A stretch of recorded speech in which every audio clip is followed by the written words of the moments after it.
उत्तर प्रदेश अध्यक्ष C S Bhandari जी और उनसे पूरी टीम, महासचिव माननीय अनिल घोष साहब तथा बुद्ध की प्रतिमा को पुष्पांजलि कर और मोमबत्ती जलाकर ये कार्यक्रम आज हो रहा है दिल्ली के रानी झांसी रोड स्थित और एक नई दिशा समाज को मिलेगी। ये पूरी टीम है Buddhist society of India Delhi प्रदेश की। धीरे धीरे जैसे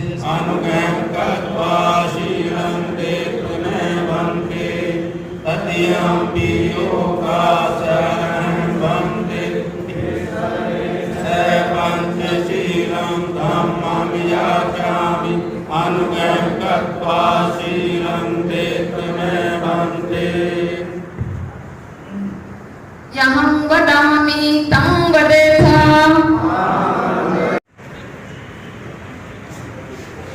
और आज के बाद से ये अंक आप सब इसका जो अर्थ है धम्म चक्र यानी धम्म का पहिया स्टार्ट आरंभ जिसे कहते हैं, धम्म का आरंभ चक्र उस दिन से शुरू हुआ जिस दिन भगवान बुद्ध ने 5 पंचवर्गीय भिक्षुओं को अपना प्रथम उपदेश दिया था। दूसरा उपदेश धम्मचक्र प्रवर्तन उस दिन मनाया गया था, उस दिन था जिस दिन सम्राट अशोक महान ने बौद्ध धर्म में दीक्षा ली थी। वो भी बहुत महत्वपूर्ण है और उन्होंने इस धर्म को राज धर्म घोषित किया था। तीसरा में सबसे बड़ा हमारा धम्मचक्र प्रवर्तन है, वो है 14 अक्टूबर 1956 को नागपुर की पावन भूमि में बाबा साहब डॉक्टर अम्बेडकर द्वारा पेपर्स में 5 लाख है लेकिन वास्तव में 10 लाख लोगों को बाबा साहब ने दीक्षा दी थी। ये हमारा सबसे बड़ा धम्मचक्र। व्यक्ति के पास बैठने से आपको एक वाइब्रेशन आती है, एक अच्छी वाइब्रेशन आती है और एक गलत वाइब्रेशन आती है।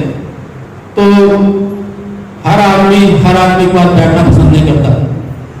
तो एक आदमी का अपना व्यक्तित्व होता है जो उस व्यक्ति की वजह से ही पहचाना जाता है।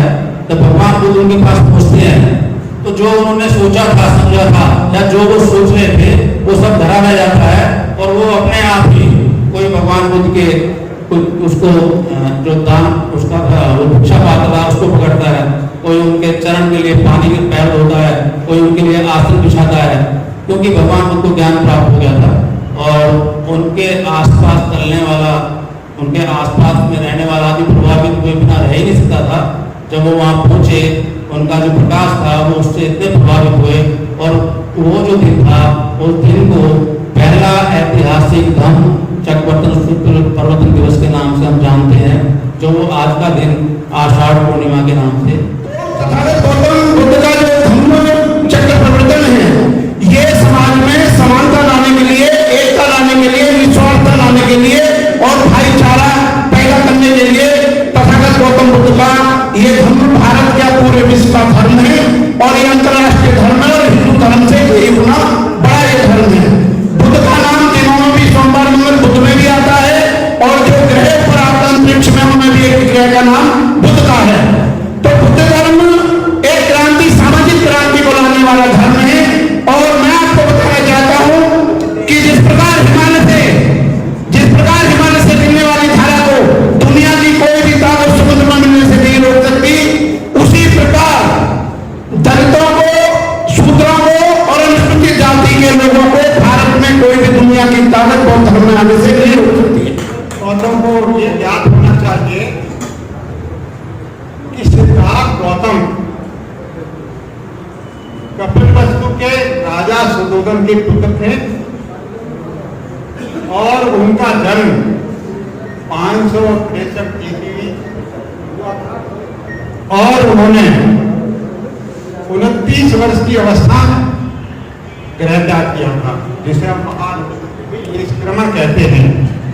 यह था 536 ईस्वी पूर्व और 528 ईस्वी पूर्व में उन्होंने बोध ज्ञान में ज्ञान प्राप्त किया था। तब उनकी उम्र थी 36 साल।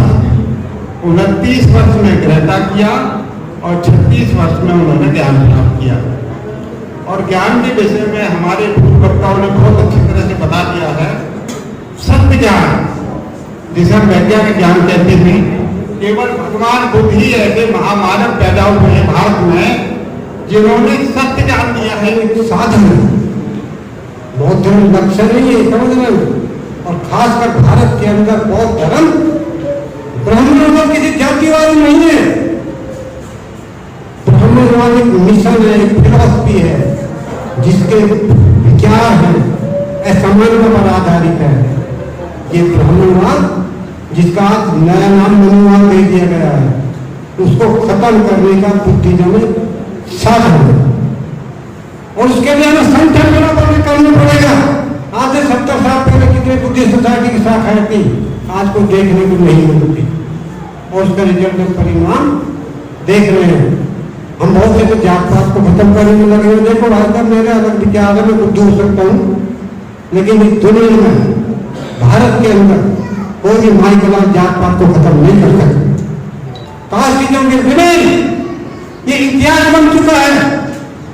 बुद्ध भी खत्म नहीं कर सके, कभी तरफ भी खत्म नहीं कर सका, लेकिन जो ऊंच नीच की भावना है, जो शोषण है, वो खत्म हो सकता। गौतम जैसे नहीं शास्ता पाए, भटके हुए मनुष्य दुनिया के आपने आए जगाए। हाँ, भटके हुए मनुष्य दुनिया के आपने आए जगाए। सुद्धोधन के पुत्र हुआ जब अस्त मुनि वहां आए थे, महापुरुषों के लक्षण पाकर वहां मुस्काए थे। हाँ, महापुरुषों के लक्षण पाकर वहां मुस्काए। सत्ता सुखी होन्तु सर्वे होन्तु जगेनो सर्वे भद्राणि पश्यन्तु मा कञ्चित् दुःखभाग्। सर्वे सत्ता सुखी होन्तु सर्वे होन्तु जगेनो सर्वे भद्राणि पश्यन्तु मा कञ्चित् दुःखभाग्। सर्वे सत्ता सुखी होन्तु सर्वे होन्तु जगेनो सर्वे भद्राणि पश्यन्तु मा कञ्चित् दुःखभाग्। साधु साधु मंडल जी, आज का कार्यक्रम बहुत सफल रहा है और पूरे देश से लोग आज के कार्यक्रम में पहुंचे हैं। तो क्या आपका संदेश रहेगा आज के कार्यक्रम के लिए? कार्यक्रम जो सफल हुआ है वो हमारी जो सक्रिय टीम है उसके द्वारा सफल हुआ है। हमारे अनिल बोध जी हैं, अमरचंद बोध जी हैं, हमारे कोषाध्यक्ष को अभी लग रहे हुए हैं, बिजी हैं बहुत ज़्यादा जब से ही। राज्यपाल गौतम जी हैं, हमारे धर्म सेवक दिलावर जी हैं, और हमारे जो समस्त कार्यकारिणी है वो हमारे साथ है। और सभी ने मिलकर के ये बहुत अच्छा कार्यक्रम किया है। सबका विभिन्न सहयोग है। धम्म चक्र प्रवर्तन के इस दिवस पर मैं Buddhist society of India Delhi प्रदेश से के द्वारा एक ही संदेश देना चाहता हूँ कि धम्म चक्र प्रवर्तन जो दिवस है, जो तथागत बुद्ध ने अपना पहला संदेश दिया, तथा सम्राट अशोक ने बौद्ध धर्म ग्रहण किया, और 14 अक्टूबर 1956 को बाबा साहब ने जो धम्म चक्र चलाया और 10 लाख लोगों को दीक्षा दी, धम्म में 22 प्रतिज्ञाओं के द्वारा दी। बाबा साहब का उद्देश्य था भारत को बौद्ध में बनाना, और the Buddhist society of India Baba Saheb की बनाई संस्था है। मेरा यही संदेश है कि अधिक से अधिक लोग बुद्धिस्ट सोसाइटी ऑफ इंडिया से जुड़ें, बाबा साहब के मिशन को आगे बढ़ाएं, बौद्ध बने, तभी हमारा जो भारत है वो बौद्ध में बन सकेगा। एक संदेश मैं और देना चाहूँगा इसी उद्देश्य से कि अभी 2021 में संभावना तो नहीं लग रही है गवर्नमेंट की, उनका गवर्नमेंट का जो उद्देश्य है वो तो हमें मालूम नहीं हो रहा है, लेकिन देर सवेर जब भी कभी जनगणना हो, उस जनगणना में अगर हमें वास्तव में हिंदूवाद को समाप्त करना है, मनुवाद को समाप्त करना है, ब्राह्मणवाद को समाप्त करना है, बाबा साहब के द्वारा अम्बेडकरवाद को लाना है, तो हमें धर्म के कॉलम में सभी को बुद्धिस्ट लिखना आवश्यक है। जब तक हम बुद्धिस्ट नहीं लिखेंगे हमारी संख्या नहीं बढ़ेगी, बढ़ोतरी होगी। और जब तक हम भारत के लोग बुद्धिस्ट नहीं बनेंगे तब तक हम अमेरिका, जापान, हमारा जो थाईलैंड है या बहुत कंट्रीज देश हैं उनमें हमारी योग्यता या हमारा बराबरी का दर्जा है वो हमें नहीं मिल पाएगा। हालांकि हमारा बहुत बन रहे हैं। हमारे रायतन अम्बेडकर जी जो राष्ट्रीय अध्यक्ष हैं उन्होंने अपना बहुत बड़ा जो मूवमेंट है वो चला रखा है और यूएनओ में भी उन्होंने डाला है कि भाई भारत में जो बौद्धों के साथ अन्याय होता है उसको किस प्रकार रोका जाए। इससे कुछ आंच तो आई है, अड़ंगा तो लगा है, लेकिन हमें पूरी संभावना नहीं है। फिर भी इस संदेश में हम ये कहना चाहेंगे कि आने वाले समय में हम सभी अपने को बौद्ध धर्म ग्रहण करें और अपने धर्म के कॉलम में बुद्धिस्ट दिखाएं। अनिल जी, जिस तरीके से बौद्ध धर्म की हम बात कर रहे हैं, देखा गया है जो लोग बौद्ध धर्म अपनाते हैं उन पर प्रशासन का बहुत बड़ा शिकंजा होता है।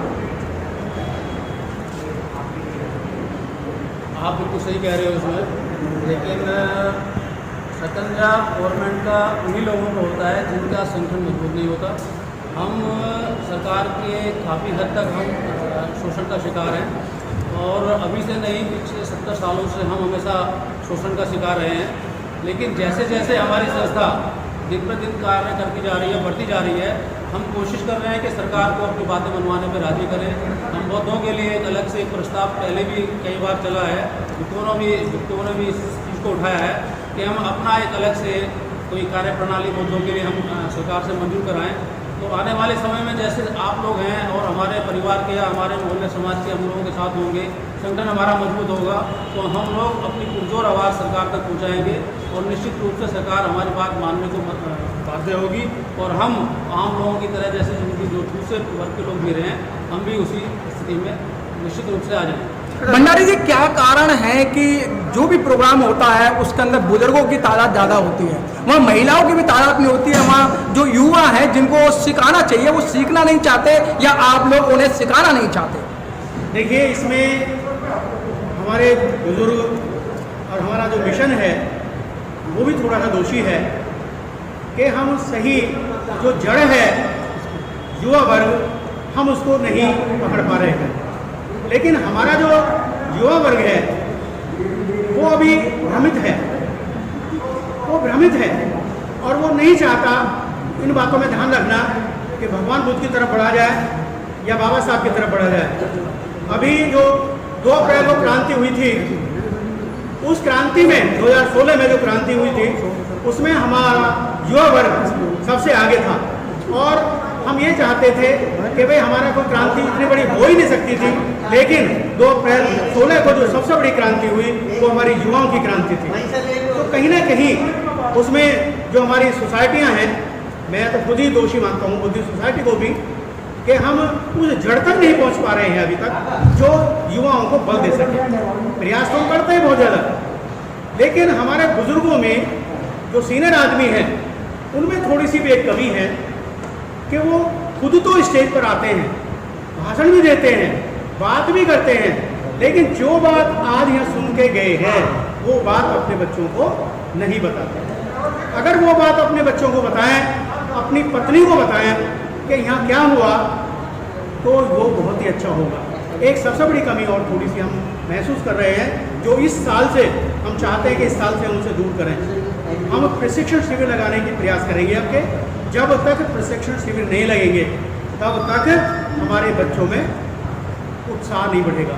अभी आपके एग्जाम्पल मैं देता हूँ, हमारी ब्रांच है एक दक्षिणपुरी में, वहाँ 5 बच्चे थे जी, बोले 6 बच्चे, और उन 6 बच्चों ने 10 दिन का कोर्स किया, चीवर पहना, और आज अगर वो होते मैंने उनको बुलाया था तो पूरा जो उनको हमारी प्रक्रिया है पंचशील, त्रिशरण पंचशील जो है, और ये हमारा हम बुद्ध गाथा, धम्म गाथा, संघ गाथा, वंदना सभी उनको कंठ से याद है। तो अगर इतना भी याद हो जाए तो मैं समझता हूँ इस बस धर्म को ऊपर उठने में कोई विपत्ति नहीं आएगी। भंडारी जी, आपको लाखों लोग देख रहे हैं, ये तमाम मीडिया के माध्यम से आप क्या संदेश देना चाहते हैं? मैं अभी बात को रिवीजन कर चुका हूँ, मैं सिर्फ एक ही संदेश देना चाहता हूँ कि बाबा साहब के धर्म को आगे बढ़ाने के लिए, बाबा साहब के मिशन को आगे बढ़ाने के लिए हमें अपने पूरे रीति रिवाज को छोड़ना पड़ेगा, और जो रीति रिवाज को छोड़ेगा वही बौद्ध धर्म में आएगा। जब हम संगठित होकर के बौद्ध धर्म को स्वीकार करेंगे, अपने प्रमाणों में, अपने सर्टिफिकेट में, अपने धर्म में बुद्धिस्ट लिखाएंगे, मेरा यही संदेश है कि वो बुद्धिस्ट लिखाएं और अपनी संख्या आगे बढ़ाएं। ठीक है, थैंक यू सर।